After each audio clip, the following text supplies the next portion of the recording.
నెల్లూరు జిల్లా కోవూరు మండలం పాటూరు గ్రామంలో బుధవారం నిర్వహించిన వైఎస్ఆర్సీపీ సమావేశంలో నాయకులు మల్లారెడ్డి చేసిన వ్యాఖ్యలను ఖండించారు. ఆయన ఆరోపణలు పూర్తిగా అవాస్తవమని పేర్కొన్నారు. పాటూరు గ్రామంలో 23 కోట్ల అభివృద్ధి చేస్తామని చెప్పే నాయకులు అభివృద్ధి ఎక్కడ జరిగిందో ప్రజలకు చూపించాలని ప్రశ్నించారు. రాజకీయ విమర్శలు వాస్తవాల ఆధారంగా ఉండాలని, అసత్య ప్రచారాలను వెంటనే నిలిపివేయాలని వైఎస్ఆర్సీపీ నాయకులు డిమాండ్ చేశారు. ఏ కుటుంబానికి ఎంత వచ్చిందని ఇచ్చి చూపించాం. ఈ ఆలోచన తీసుకోపోయి మేము మీకైనా చూపిస్తాం. ఎవరో కమిషన్ల కోసం ఉండేవాళ్ళు ఎవరు లేరు. వచ్చి మొత్తం ఎవరైనా మీ పార్టీ వాళ్ళు వస్తే మాతోటే మీరు ఎంత పెట్టారో మేము ఎంత పెట్టింది ప్రతి ఇంటికి పోదాం రండి. మీరు అట్లా చేసుకోవాలి. కానీ ఇటు ఏదో ఉందని చెప్పి ప్రెస్ మీట్ పెట్టేదేదో మాట్లాడేసి జగన్మోహన్ రెడ్డి ఏదో మాట్లాడేసి పోవడం అది కరెక్ట్ కాదు. ఇప్పుడైనా ఒకరు తెలుసుకొని మీ ఊళ్ళో సమస్య ఉంటే మీరు అటు తెలుసుకొని, కానీ మా ఊరికి వచ్చి తగులు పెట్టాలని చూడబాకు. మేము మీకు చెప్పాల్సిన అవసరం లేదు. మీరు చాలా సంవత్సరాల నుంచి రాజకీయాల్లో ఉన్నారు. పెద్దవారితో మాట్లాడేటప్పుడు ఎలా మాట్లాడుకోవాలని మీకు తెలియదని నేను అనుకోవట్లేదు. కానీ ఏదో మెహర్బానీ కోసం ఏవేవో మాట్లాడడం తప్పండి మల్లారెడ్డి అన్న. దయచేసి ఆలోచించుకోండి. ఇంకా మీదట రిపీట్ కాదని అనుకుంటున్నాం మల్లారెడ్డి అన్న. అది పాటూరు నుంచి పాటూరు విషయాల్లో మాత్రం జోక్యం చేసుకోవద్దు. కోవూరులో మీ పని మీరు చూసుకోవడం మంచిది. పాటూరులో చూసుకోవడానికి మీ సీనియర్ నాయకులు నువ్వే చెప్పావు కదా, చాలా మంది గురించి అందరు ఉన్నారు. ఇక్కడే సీనియర్ నాయకులు ఎక్కడ పోయారు? మీరు పరిగెత్తాల్సిన అవసరం లేదనుకుంటాను. ఏమన్నా ఉంటే వాళ్ళు ఫోన్ చేస్తే వాళ్ళు చేస్తారు కదా. మా సీనియర్ నాయకులు మా కోవూరు నుంచి ఎవరు రావట్లే. మా వైఎస్ఆర్సీపీ క్యాండిడేట్లు కోవూరులో చాలా మంది ఉన్నారు. వాళ్ళతో మాట్లాడుకొని వాళ్ళతో చేసుకోండి. మీరు పాటూరులో మేము ఉన్నాం, మా పని మేము చూసుకుంటాం. ఇది పరిస్థితి. ఇంకా రిపీట్ కాకూడదు మల్లారెడ్డి అన్న. దయచేసి అర్థం చేసుకుంటారని అనుకుంటున్నాను. వైఎస్ఆర్ పెన్షన్ కానుక 8,13,87,500. వైఎస్ఆర్ చేయూత 1,52,62,500. వైఎస్ఆర్ ఆసరా 1,52,48,123. వైఎస్ఆర్ సున్నా వడ్డీ 42,71,020 రూపాయలు. వైఎస్ఆర్ కాపు నేస్తం 30,45,000. వైఎస్ఆర్ ఈబీసీ నేస్తం 3,60,000. Doctor YS Aarogyasri 1,06,11,192. Doctor YSR ఆరోగ్య ఆసరా 8,89,850 రూపాయలు.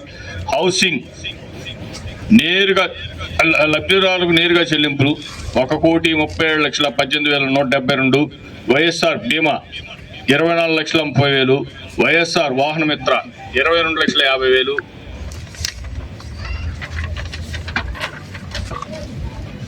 వైఎస్ఆర్ నేతన్న నేస్తం 46,80,000. జగనన్న చేదోడు రజకలు, టైలర్లు, నాయ బ్రాహ్మణులు 3,40,000. వైట్ కార్డు హోల్డర్లకు ప్రత్యేక కోవిడ్ 13,85,000. సహాయం జగనన్న తోడు 1,48,272. ప్రత్యక్ష నగదు బదిలీ డీబీటీ మొత్తం 21,08,94,631.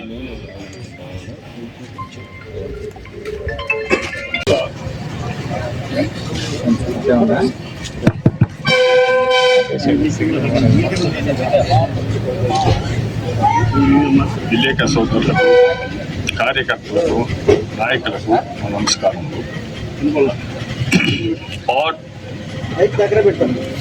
ప్రశాంతమైన గ్రామంలో చిచ్చు పెట్టవద్దు. మా పాటూరు గ్రామంలో కార్యకర్తల ఆత్మీయ సమావేశం ఏర్పాటు చేసుకుని మా నాయకుడిని ఆహ్వానించాము. మా నాయకుడు వచ్చి మా ప్రభుత్వంలోని గ్రామానికి చేసిన అభివృద్ధి, సంక్షేమ కార్యక్రమాలు, ప్రజలకు ప్రత్యేక పరోక్షంగా అందించిన సహాయం 32,69,00,000 రూపాయలని గణాంకాలతో సహా వివరించారు. అంతే తప్ప మా గ్రామ నాయకులను కానీ ఎమ్మెల్యే గారిని గురించి కానీ పల్లెత్తు మాట అనలేదు. మా గ్రామంలో ఏ పార్టీ వారైనా అభివృద్ధి పనులు చేస్తే పార్టీలతో సంబంధం లేకుండా కార్యక్రమాలు చేశారు. ప్రజలందరికీ తెలుసు. ప్రశాంతపల్లిలో మెహర్బానీ కోసం ఎక్కడి నుంచో వచ్చి చిచ్చు పెట్టవద్దని కోరుకుంటున్నాము. పరస్పరం అభినందించుకుంటాం తప్ప ఎప్పుడు ఒకరినొకరు విమర్శించుకోలేదు. ఈరోజు ఎక్కడి నుంచో వచ్చి మా మధ్య విభేదాలు సృష్టించవద్దు. మా గ్రామం ప్రశాంతతకు మారు పేరు. ముందు నీ గ్రామంలో ఎన్నో సమస్యలు ఉన్నాయి. ముందు అవినీతిని అవి తీర్చుకో, పక్క గ్రామాల సంగతి నీకెందుకు? గుమ్మల దెబ్బ కలుజుపై వేసిన వంతెన వల్ల ఎటువంటి ఇబ్బందులు లేకుండా ఎన్ని గ్రామాలకు రవాణా సౌకర్యం అందిందో ఆ గ్రామ ప్రజలకు తెలుసు. ఎవరు కమిషన్లు తీసుకుంటారో అభివృద్ధి సంక్షేమమే అంది.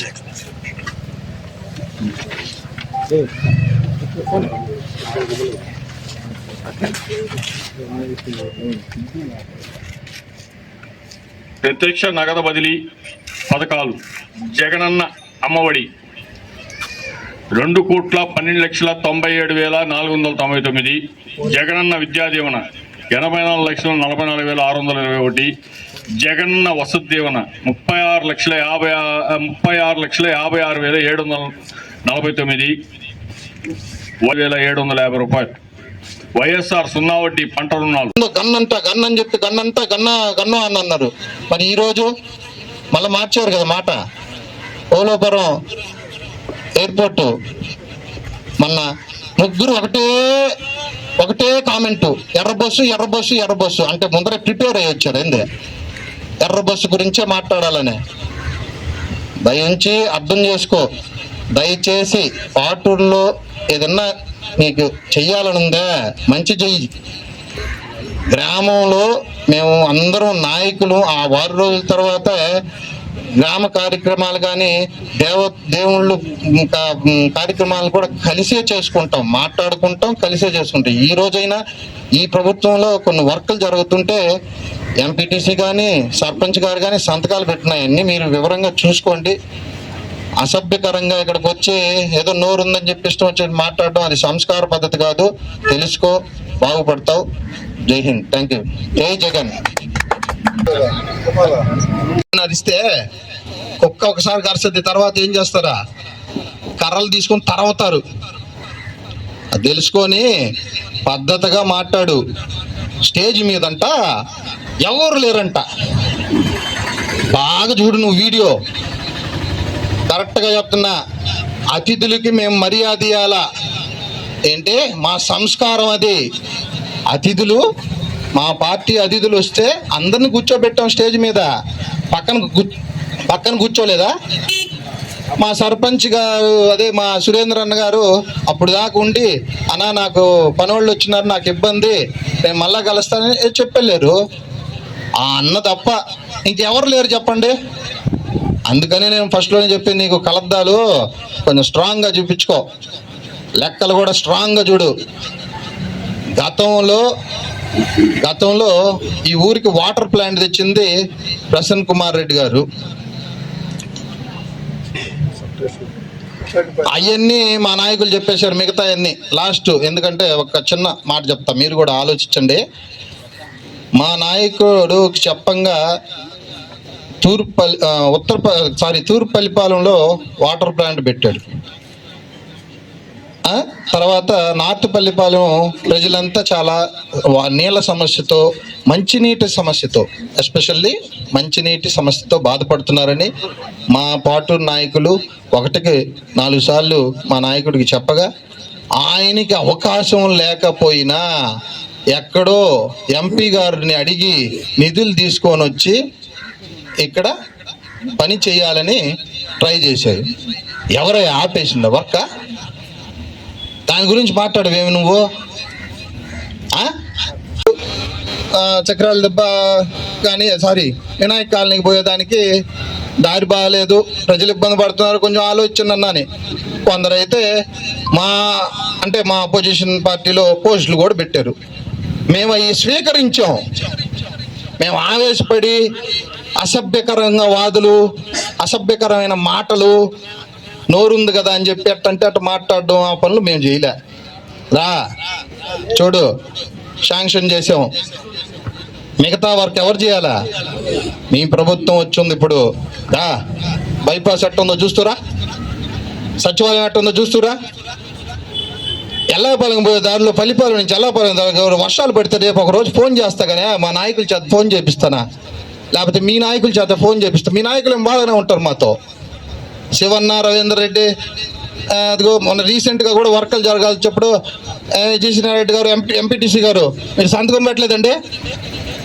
ఏమన్నా సురేంద్ర అన్న అక్క సంతకం పెట్టాల అవసరం అయితే నోరుంది కదా అని పాటూరు గ్రామం చాలా విశిష్టమైన గ్రామం జిల్లాలోగానే కాదు రాష్ట్రంలో పాటూరు అంటే ఒక పట్టు చీరలు ఫేమస్. అది మీకు తెలుసు, నాకు తెలుసు. ఆయనకి తెలియకపోతే కొంచెం చెప్పండి అయ్యా. మీ ద్వారా నేను చెప్తున్నాను, కొంచెం ఏమన్నా లైబ్రరీకి తీసుకుపోయి ఆయనకి ఇయ్యండి కొంచెం, లేకపోతే లైబ్రరీలో కూర్చోబెట్టండి. పాటూరు చరిత్ర ఏందని. తెక్కన్న గారు కూడా పుట్టింది ఇక్కడే కదా. నువ్వు మమ్మల్ని భ్రష్టు పెట్టించాలా? పాటూరు పెరిగిపోతుంది, డెవలప్ అయిపోతుంది. గతంలో ఇరిగేషన్ వర్కులు ఆయనప్పుడే చేశారంట, అసలు ముట్టలేదంట మా ప్రభుత్వం ఉన్నప్పుడు. అప్పుడు ఎక్కడున్నావు నువ్వా? దాంకో ఉన్నావా ఏంది? నాకు అర్థం కావట్లేదా? ఇప్పుడు చేయొచ్చావు, చేయలేదనలా. బిల్లులు ఎవరు చేశారు? ట్రస్ట్ అంటారు, అది నాకు లెక్కలు తెలియదు. మరి నువ్వే లెక్కలు చూసుకో. నువ్వు అంటున్నావు కదా కమిషన్లు అవన్నీ నాకు లెక్కలు తెలియదు కానీ నువ్వే ఉల్లా అటు పోయి ఇరిగేషన్ డిపార్ట్మెంట్లో ఏఈనో ఎస్ఈనో అడిగి మేడం ఏమంటారు ట్రస్ట్ ద్వారా చేయిస్తున్నాం అని చెప్పారు, మిషన్లు పంపించారు. మరి బిల్లులు ఎవరు తీసుకున్నారా? అది కూడా తెలుసుకోవా నువ్వు మా ఊరికి రాబలేదు నాయన. ప్రశాంతంగా ఉన్నాం. ఆ 4 రోజులు, ఆ వారం రోజులు మేము కష్టపడతాం. ఎవరి పార్టీకి వాళ్ళ అభిమానం. టీడీపీ వాళ్ళకి ఎన్టీఆర్ గారు అంటే అభిమానం. ఆయన కోసం నా ధన్యవాదాలండి. ఈరోజు మేము ఈ సభ పెట్టడానికి కారణం కూడా అసత్య మాటలు, విపరీతమైన ఆరోపణలు తప్ప ఆయన మల్లారెడ్డి మీద మా వైఎస్ఆర్సీపీ పార్టీ తరఫున, పాటూరు గ్రామ వైఎస్ఆర్సీపీ తరఫున మేము మాట్లాడుతున్నాం. నా పేరు Janardhan Reddy, district legal cell. మీ అందరికీ తెలిసి ఉంటుంది, మొన్న ఆదివారం మా నాయకుడు ప్రసన్న కుమార్ రెడ్డిని పాటూరు గ్రామానికి రావాలని కోరింది వైఎస్ఆర్సీపీ కార్యకర్తలు, ప్రజలు, నాయకులు అందరం కలిసి మేము కోరగా ఆత్మీయ సమావేశం. రీసెంట్గా మీకు ఎస్ఐఆర్ జరిగింది కదండి. ఈ ఓట్లు ప్రతి మా పార్టీ పరంగా మేము బిఎల్ఏ నలుగురిని పెట్టాం. నలుగురిని పెడితే నలుగురు బాగా వాళ్ళ ఒక్కరే కాకుండా కార్యకర్తలు కూడా కష్టపడి పనిచేసినందుకు ఎవరు చేశారనేది ప్రజలకు తెలుసు. బిఎల్ఓలతో ఏ బిఎల్ఏలు బాగా తిరిగారనేది మీరు విచారించుకోండి. మీ నాయకులు కానీ మీరు ఆవేశపడి ఇక్కడికి వచ్చి మాట్లాడడం కాదు. పాటూరు అంటే మామూలుగా ఇప్పటి నుంచి కాదు, పెద్దల దగ్గర నుంచి ప్రశాంతమైన వాతావరణం ఉన్న గ్రామం ఇది. రాజకీయము ఆ వారం రోజులు రాజకీయం చేస్తారే తప్ప ద్వేషాలతో, ఉద్రేహాలతో, కుట్రలు ఇవన్నీ ఉండవు. మీ నాయకులను, మా పాటూరు నాయకుల్లో మీ టీడీపీ నాయకులను కూడా అడగండి. ఒకరికొకరు ఎలా ఆ వారం రోజులు ఆ ఎలక్షన్ టైంలోనే మేము ఎవరి పార్టీకి వాళ్ళు పార్టీ పరంగా కష్టపడి పనిచేస్తారు తప్ప తర్వాత అంతా ఒకరికొకరికి గ్రామ అభివృద్ధి కోసంగానే తోడ్పడతారు తప్ప సొంత ప్రయోజనాలు నీలాగా ఇక్కడికి వచ్చి ఏదో ఇక్కడ 10 మాటలు ఆవేశంగా మాట్లాడితే అక్కడ మీ ఎమ్మెల్యే గారు చూసి నీకు పర్సంటేజ్ ఆఫ్ మార్క్స్ ఇస్తారని మీరు ఉద్దేశపూర్వకంగా మీరు ఇక్కడికి వచ్చి మా గ్రామంలో చిచ్చు పెట్టి, మా గ్రామంలో 5 పార్టీలు ఉన్నాయి, మీరు విచారించుకోండి. వైఎస్ఆర్సీపీ ఉంది, టీడీపీ ఉంది, జనసేన ఉంది, బీజేపీ ఉంది, కమ్యూనిస్ట్ పార్టీ ఉంది.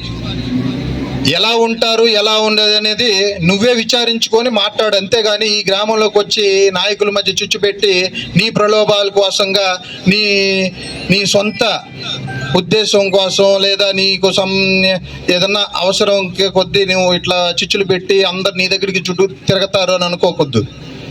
అభివృద్ధి సంగతి చెప్తాం. మీ అభివృద్ధి ఏం చేశారు చెప్పండి? 2 సంవత్సరాలు ఏది ఫ్రీ బస్సా? రీసెంట్గా ఒక అతను టికెట్ బుక్ చేసుకున్నాడు, మీకు తెలుసో తెలీదో. దాన్ని ఇప్పుడు హైకోర్టులో రిట్ పిటిషన్ వేస్తున్నాడు, నాకు టికెట్ బుక్ చేసుకున్నా సీట్ లేదని. ఏది పక్కాగా మీరు చేస్తున్నారు అనేది నువ్వు ఆలోచించుకో. మేడం దాకా బల్లే, నువ్వు ఆలోచించుకో నీ స్టేజ్కి తగ్గట్టు. నువ్వు మా ఎమ్మెల్యేని, మా నాయకుడిని, మా జగన్మోహన్ రెడ్డిని ఏందేందో మాట్లాడతావు. నీకు సరిగ్గా లేకపోతే కళ్ళద్దాలు ఇంకొంచెం పవర్ తగ్గినట్టున్నాయి. కొంచెం పవర్ పెంచుకొని కరెక్ట్గా కాగితాలు తెచ్చిపించుకొని పంచాయతీలోంచి తెచ్చామని చెప్పి ఏదో కాగితాలు ఇట్ట చూపిస్తున్నారు నిన్న. ఇట్ట అట్ట కాదు, నీకే పాటూరు గ్రామం వైఎస్ఆర్సీపీ నాయకుల తరపు నుంచి ఇదిగో రిజిస్టర్ పోస్ట్ మేము పంపిస్తున్నాం. క్షుణ్ణంగా చదువుకొని, ఒకవేళ సైట్ ఎక్కువైతే కలద్దాలు చెక్ చేయించుకొని మళ్ళా చదువుకో. ఇంకొక విషయం చెప్తున్నా, నిన్న మా నాయకుడు వస్తే అక్కడంట స్టేజ్ మీద మా నాయకులే లేరంట. అక్కడే అర్థమైపోయిలా నీకు సైట్ వచ్చిందనే. ఏమండి, ఇక్కడ వచ్చిన విలేకరులు చూసుంటారు కదా, నిన్న నాయకులు లేరు, మా గ్రామ నాయకులా. కరెక్ట్గా వీడియోని చూడు, కరెక్ట్గా ఇన్ఫర్మేషన్ తీసుకో, కరెక్ట్గా మాట్లాడు. నోరు ఉంది కదా అని ఈరోజు ఏదో మాట్లాడేసామని చెప్పి నాకు అక్కడ మార్కులు పడిపోతాయి, ఇక్కడ మీటింగ్ పెట్టేశాము, ఇక్కడ చిచ్చు పెట్టేశాము, ఇక్కడ చిచ్చు పెడితే మా నాయకులందరూ ఆయన దగ్గరికి తిరగాలని. మా నాయకులు ఎందుకు తిరుగుతారు? రీసెంట్గా కూడా వర్కలు జరిగినాయి. అవసరమైన దగ్గర మా పంచాయతీ ఎక్స్ సర్పంచ్ గారు కూడా సంతకం పెట్టారు, ఇప్పుడున్న ఎంపీటీసీ కూడా సంతకం పెట్టాడు. మీరు విచారించుకోండి, మీకు ఏదో డాక్యుమెంట్స్ నిన్న చూపించారు కదా, కాగితం ఇట్టు తిప్పుతాడు అట్ట తిప్పుతాడు. 22 కోట్లు అంట. ఆ 23 కోట్లు 20 కోట్లు వేసుకో, నువ్వు రాయ్యా నాయన. రేపు ఉదయాన్నే రా, మేమందరం ఉంటాం. టీడీపీ నాయకులను పిలుస్తాం, వైసీపీ నాయకులు వస్తారు, జనసేన నాయకులు వస్తారు, బీజేపీ నాయకులు వస్తారు, కమ్యూనిస్టు పార్టీ నాయకులు వస్తారు. నీకు ప్రభుత్వం ఉంది కదా, మేడం గారికి చెప్పి అట్టొకసారి లుక్ వేసుకోండి అన్న. పోయేటప్పుడు అక్కడ ఉంది మా సచివాలయం ముషిల్ది అయిపోతుంది, దాన్ని కొంచెం బాగు చేయించాయా నాయన. ఇంకో విషయం చెప్తా, పాటూరు గ్రామంకి బైపాస్ తీసుకొచ్చుకున్నాం ఎలక్షన్ ముందర.